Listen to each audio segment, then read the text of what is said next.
This is a Film Stories original podcast.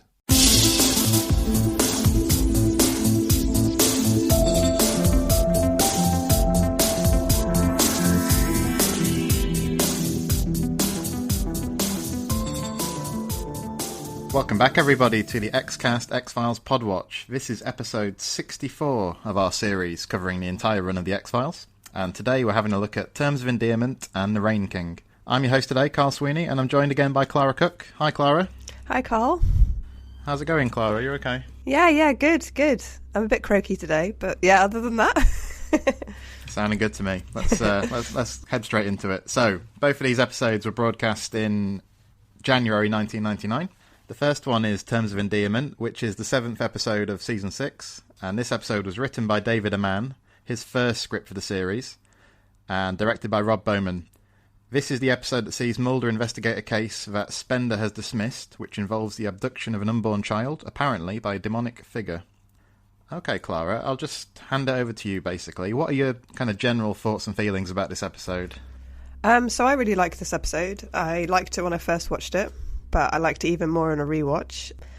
It, like Dreamland, this episode is an example of like the extraordinary being revealed to be rather ordinary, or actually even kind of the reverse, like the ordinary revealed to be extraordinary. Like it kind of goes both ways. So this is, a family in like a little suburban neighborhood, a couple in a suburban neighborhood, a guy who seems very ordinary, has a very sort of ordinary type of job, but he's actually basically a demon. I thought that the teaser is pretty creepy. I think the whole thing is really well done. The music, the way it's filmed, the acting is really well done as well. The demon's almost kind of sympathetic, but also he's obviously a demon, and he's killing babies, so he's not that sympathetic. But he's searching for something that a lot of people want, which is a healthy, normal child. The teaser is really effective. It's really creepy. The idea of a baby being stolen from a womb, especially, is pretty horrific. The added demon, just raises the temperature of the scene. Just makes it even more kind of terrifying. There's lots of little witty exchanges between Mulder and Scully, which I thought were really funny. They're at that stage in their careers where they've been taken off the X-Files and they're kind of being given dead-end jobs to do. So Scully interviewing the guy about cannabis, and he's obviously a cannabis user, or he has been. And just her like dry delivery of the lines, like she's just really frustrated to be doing this. Yeah. I especially like the scene in the hospital, which happens later on, where Mulder describes about how he's been doing some background checks. So their job at the moment is doing background checks, right? And he says, I've been doing some background checks. And Scully is sitting in this look like, Mulder, it's me. You don't have to pretend. He's like, no, really, I have been doing background checks. I actually laughed out loud at that. There are some problems with the episode. It does feel far-fetched that, like Laura, one of the main characters, the wife of Wayne. Is Wayne? Yeah, the wife of Wayne. Yep. Would be so willing to accept his explanation for why he's, why he hid the death of the baby from her, and when he's burning the baby in the outdoor fire, I assume it is. She just sort of accepts it, and just kind of doesn't. She's suspicious, but I think I would be running screaming from Wayne if I was his wife. but what did you think? By the sounds of it, I like this one a little bit less than you do. I don't know. It's one that whenever it comes up, whenever I'm watching the series, I always, if it's been a while, I always think, oh yeah, that's a good episode. And I always kind of come out of it thinking that there was a bit more potential here, maybe that could have been realised. Because this comes on the back of a few kind of light-hearted episodes, I almost don't want the humour at this point. I'm one of those people who thinks that when the show moves to LA, this first half of the 6th season is a bit rocky when they're still trying to figure out what the show is and how to do it in Los Angeles and stuff. And then I feel like it's not scary enough. For me, it's not scary enough anyway. For me, this like premise should be terrifying. And like you say, it's got some creepy moments. But I don't know. From the premise alone, this could be like one of the all-time scariest episodes. I don't think it quite gets there. I mean, I don't dislike this one by any measure. I think the part of the problem is it's not scary is because, so they have this is it Bruce Campbell, I think? Bruce Campbell. They have this very famous guest star, so who's in the main character. So you obviously know that it's not a whodunit. You know exactly who's done it from the beginning. And the main character, that something's either going to happen to him. He's either going to die or he's going to somehow come in conflict with the agents, or he's the one perpetrating the whole thing because he's such a famous actor. When you have a whole collection of actors and actresses, and you have one guy who's in a starring role that you recognise, you know that person's going to be the murderer, or like the villain, shall we say. And Mulder uncovers it by making these huge leaps of theories. Like, even he makes some massive leaps in his theories, even for him. And Scully does very little in the episode. It's one of those situations where you're not really watching Mulder and Scully that much. You're watching Wayne, his wife, and, you know, it's Wayne's story, really. It's not got much to do with Mulder and Scully. And they don't really... I don't know. I don't know if they actually solve the situation or make the situation any better. No, I totally agree with you. And, I mean, Bruce Campbell's got a huge, like, fan base. Or he seems to have, like, a devoted cult fan base anyway. And, I mean, I like the first couple of Evil Dead films and everything, but I've never really been sold on his skills as an actor, personally. I can't remember seeing him in anything else, really, except The X-Files, but I know that he's famous. I recognise his face, you know? Yeah. One of the stories with him as well is that he starred in a series called The Adventures of Briscoe County Jr., I think it was called, which was the big Fox show the same year as The X-Files started. And that series was expected to be the big thing, and The X-Files was kind of meant to be an also-ran. But, I mean, who talks about The Adventures of Briscoe County anymore? But, I feel a bit like, I know it's not maybe an obvious comparison, but The Unnatural later in Season 6, where you've got baseball playing alien, I think does something that this episode is trying to do, but does it better. You know, here where we've got a demon living like a mundane life. But, like, I think because The Unnatural, you've got, like, an unreliable narrator, and it's in the past, and it's kind of elevated to, like, kind of like a fairy tale or an allegory. I feel that works much better than this. Where here, I just kind of want more backstory about what these demons are, you know, what's going on, and kind of sort of like the mythology of these demons, I feel is a bit unclear. I don't know, what did you think? Yeah, and I just have questions, like, why does this woman want a demon baby, and when she has a demon baby, like, how's this demon baby going to end up fitting into human society? And yeah, you know, it seems like there's an element of evil, but actually, apart from killing babies, what they're doing aside from that isn't really evil. They're just trying to have children. Yeah, I see what you're saying. There doesn't seem to be any sort of higher story above it all.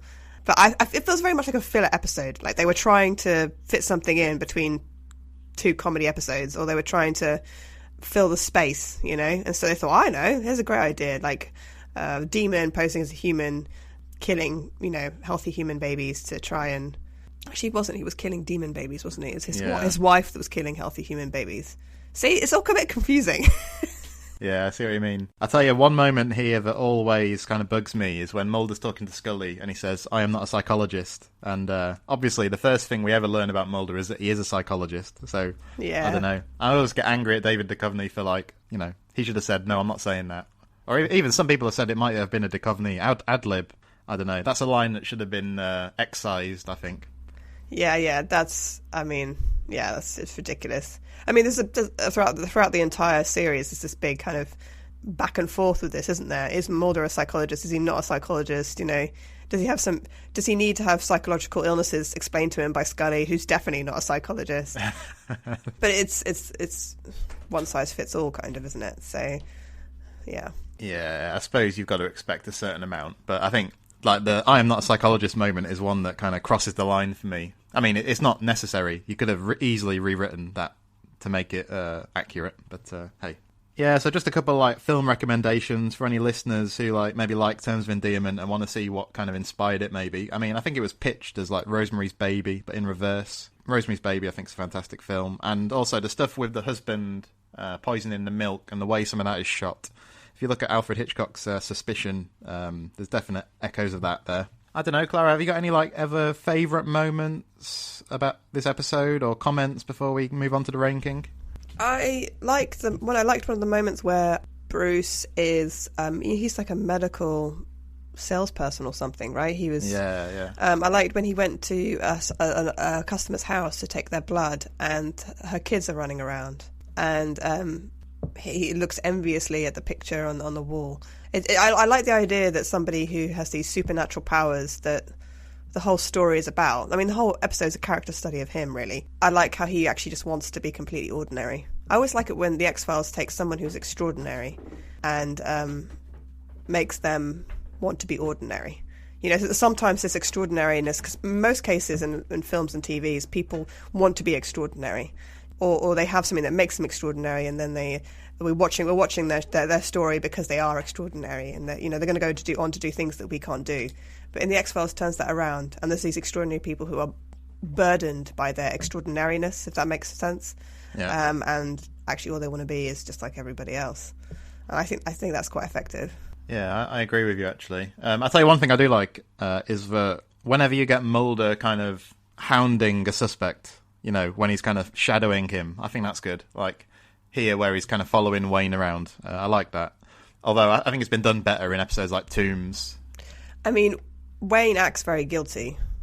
From day one. Wayne's not even trying to hide it, you know. It made me think of DPO. You know, the guy in DPO doesn't even try and hide it. So I thought that was a little bit strange. Okay, so sounds like thumbs up from you with reservations for Terms of Endearment, and I'm kind of neutral, maybe slightly positive about it.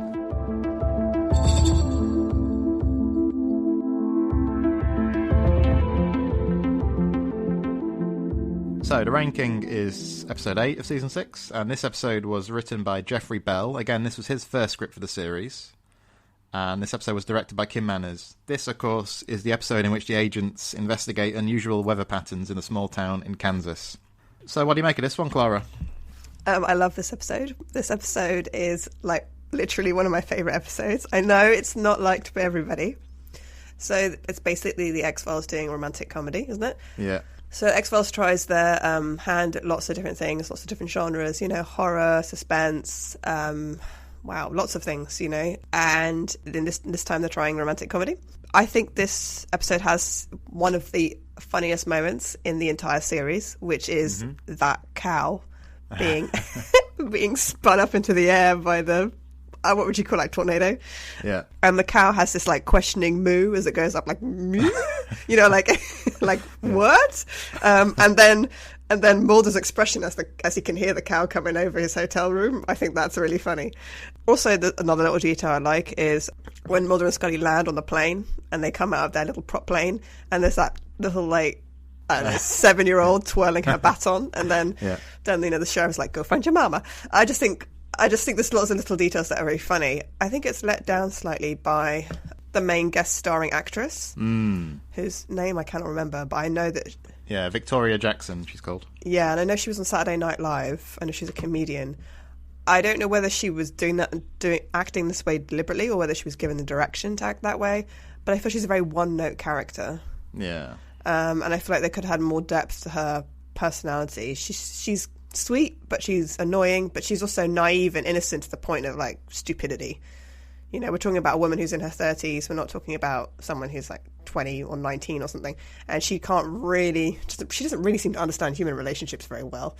I like Holman, though, the lovelorn weatherman. And I love the idea that over the course of his life, like, his unrequited love has just built up to the point where he's actually affecting the weather. I think that's really romantic. I think that's really sweet. And I just think there's lots of really hilarious moments in it. David Duchovny and Gillian Anderson standing outside being drenched in rain while everyone's under a tent, you know, and the guy's, like, pointing at them saying, like, I made it rain, I made it rain. The sort of bewilderment at the whole thing.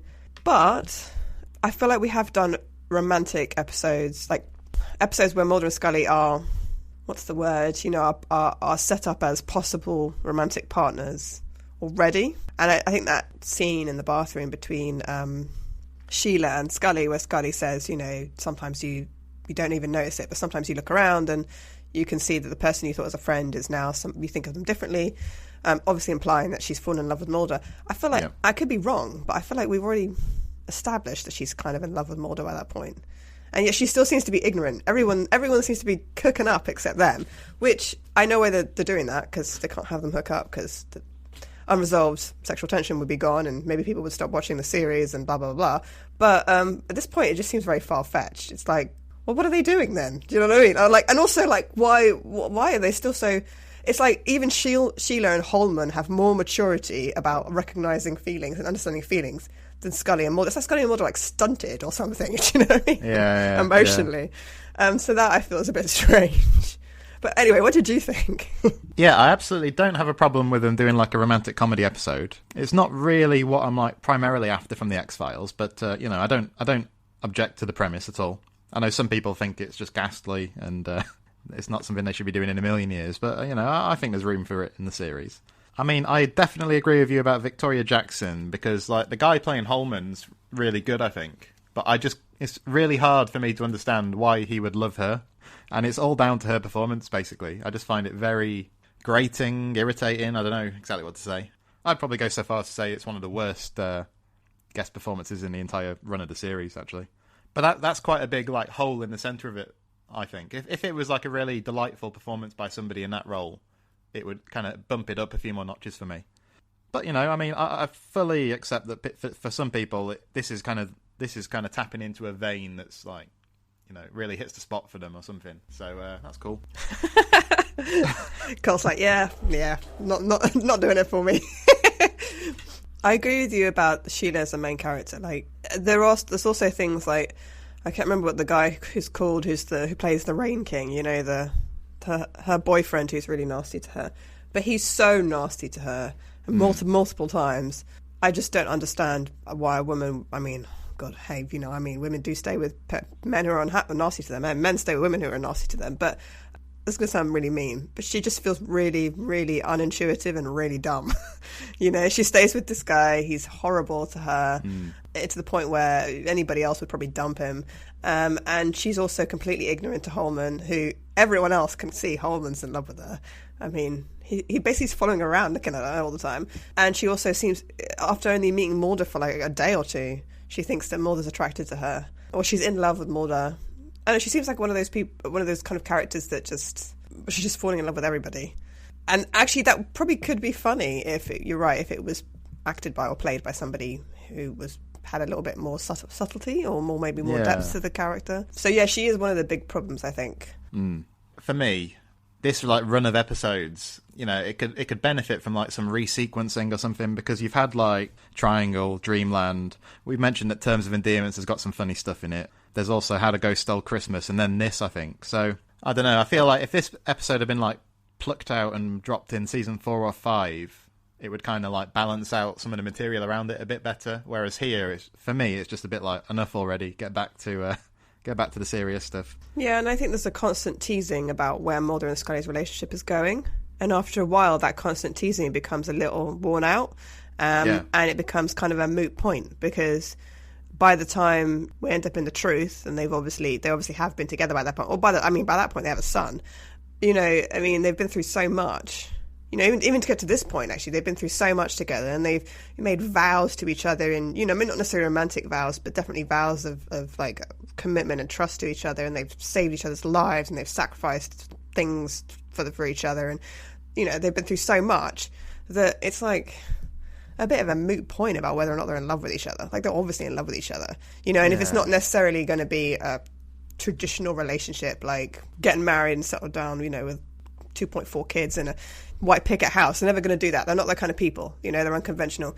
But this just like, we're going to tease the audience. I don't know. Maybe it's because I'm rewatching it and I know where the story goes. Maybe I've seen it all already.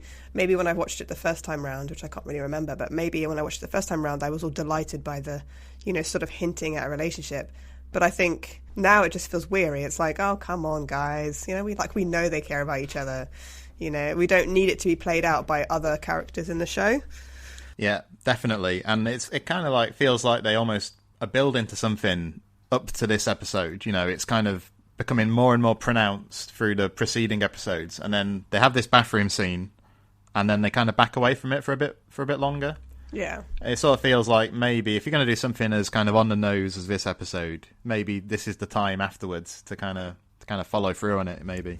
Because Milagro comes after this, and in Milagro, the main character in Milagro says that Scully's in love with Mulder, but she doesn't really even know it, or he doesn't know. Neither of them are kind of aware of it, and then in a way, it sort of makes Mulder and Scully seem like teenagers, like they're too immature to recognize their own feelings or recognize each other's feelings. And Mulder's, like you said, Mulder's a psychologist. Like, I think they've been in love with each other for a long time. If you see how Mulder reacts when Scully's like in one breath, or even when I think I had this joke with one of my friends about how Mulder reacts to Scully, how he touches her when her father dies in Beyond the Sea. like I said, one of my colleagues, her father died while I was working with her, and like no one went and like touched her face. Do you know what I mean? So I think they or they feel great affection for each other as friends for a long time, and then they fall in love with each other. But yeah. In a way, so, I mean, I'm definitely a shipper, so I enjoy the fact that they have a relationship. But I also feel that there's a lot of discussion about their relationship. Sometimes the discussion of the relationship takes over other parts of the series, like the conspiracy or the Mulder's motivations of why he's doing things, or Scully's motivations, or I mean, and in this episode, the only thing you can really actually analyze is their relationship. You can't analyse any sort of conspiracy. There's no real monster in it. Can you really analyse the idea that a guy could affect the weather? I don't know. I suppose you can. This episode's purely written for comedy and romance. Yeah, and the writer, Jeffrey Bell, would return to like a more whimsical style of episode when he comes up with the Goldberg variation in the following season as well. Oh. Yeah, which I prefer the Goldberg variation to the Rain King, I think. It's a little bit more original, isn't it? Yeah, I think so. Are there any other moments you'd like to highlight, or anything else you'd like to flag up, Clara, about this one? I guess right at the beginning, I really like the hailstones are shaped like hearts. Yeah. And I didn't notice that the first time I watched that, and I wondered how they did that. How they had like an ice tray where, Yeah. I thought, how did they get so many? Because I think in those days they probably weren't using computer. Were they using computers to generate special effects? I don't know. I don't know. I'd assume and that must be a practical effect, but I could be wrong. I just think some assistant somewhere along the line had to produce like probably hundreds and hundreds of heart-shaped ice cubes. That would probably be my job if I was working on X-Files. Yeah. I thought that was quite amusing. That's a nice little visual, I think, yeah. All right, well, thanks, Clara. Tomorrow on the podcast, it's SR819 and Tivinus. In the meantime, though, you can find us on Twitter at the X_cast. If you type in Xcast on Facebook, you should find our page in our group, which is called X-Files Basement, the Xcast podcast fan group. But until next time, listeners, trust no one.